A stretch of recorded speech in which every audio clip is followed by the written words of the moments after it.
What is going on, Guardians, and welcome back to another Destiny gameplay video.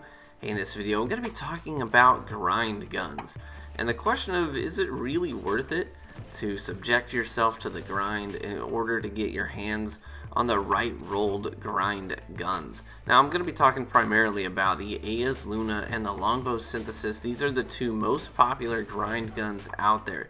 What I mean by grind guns is that they can only be attained by basically crossing your fingers and playing a lot. You just have to go to the right spot, play a bunch, and may RNG bless you with a good Longbow or a good Eyasluna. So both of these are attained by playing a lot of Crucible. So basically you got to go to the Crucible. Eyasluna can drop as a post-game reward. So basically sticking it out to the end of the game. So a lot of guys, when they Eyasluna farm, what they do is they get a full team and they go pub stomp and mercy rule people in game types like maybe Rift, or something like that, where they can just go in, crush the competition, get the match over quick, and then get their post-game rewards.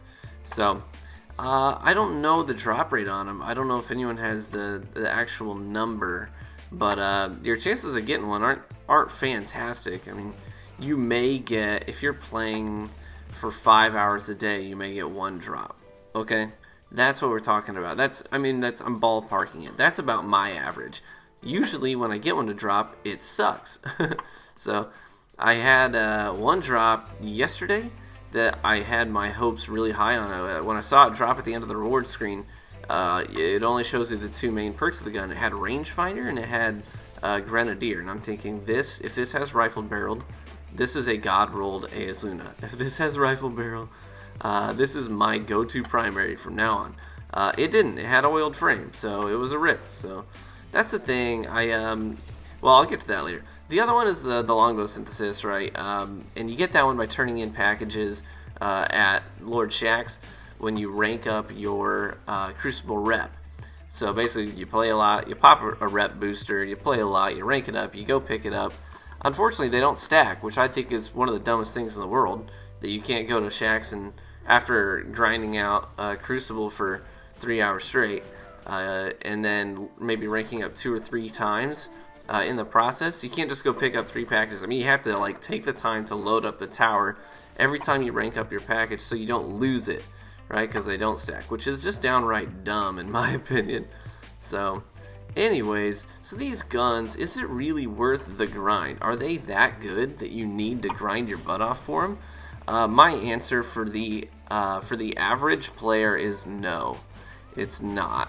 So it really depends on you. If you really want that gun, yeah, it's only worth what it's worth to you. So are you gonna use it? Are you gonna have fun with it? Do you really want it? If you really want it, go grind for it. Sure, in that instance, it's worth it. But in terms of an actual advantage in the Crucible, for the average player, no, it's not necessarily worth it.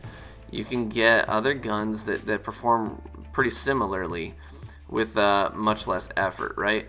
So, but if you are going into competitive play, if you are trying to do flawless runs in Trials of Osiris, if you're trying to Sherpa people through, if you're trying to get better at sweats, unfortunately, yes, the grind is worth it. You honestly, the things that are even marginally, maybe just a small fraction better than something else, that matters in those environments, unfortunately. So I think that's a poor system in my opinion. The fact that you have to leave up to RNG your chances of being able to compete at a high level, I think it's kind of silly. I think at that point, it's you go do this, you get this thing done, you get the gun, something that's consistent and reliable. You know what I mean? Or the drop rates have to be better. You have to take the Borderlands or the Diablo approach of drown us in loot. You know what I mean? We should be deleting loot all the time. So that's my opinion, at least. As much as I didn't like re-rolling because everyone had a god roll, at the very least, it wasn't left up to RNG. You know what I'm saying?